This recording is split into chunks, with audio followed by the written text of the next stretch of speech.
Gəlin, yaxın gəl.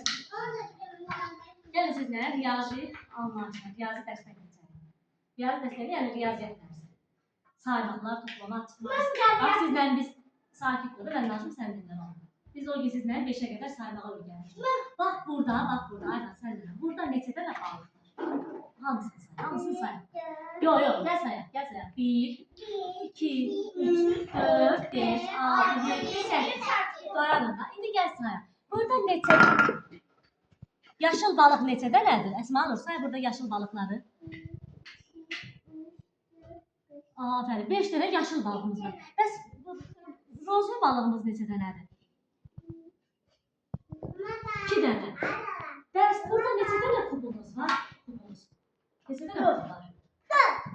4 dənə. Bəs neçə dənə sarı kubumuz var? 1. Bəs neçə dənə elə bir ki, hava rəngində açıq mavi kubumuz var? 1. Aferin. 1 dənə kubumuz var. İndi sən gəl say mənə. Bax sən say. Burada kubları mənə say. Say, hamısını say kubları. 5. Aferin. 5 dənə. Əsma Nur, bəs burada neçə dənə sarı kub var? 1. Bəs neçə dənə mavi kub var? Mavi. 1, 2, 3. 3 dənə. Sən saymağı biz sənlə 5'ə qədər öyrənmişdik. İndi sən mənə 5'ə qədər say. Say mənə 5'ə qədər. Gəl 5'ə qədər say.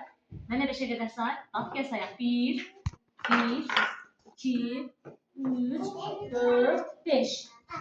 İndi buradan mənə 5 dənə balıq seç qoy bura. Qaçışdırma. 5 dənə balıq say qoy yığ bura. 1, say. 1, 2, 3, 4, 5.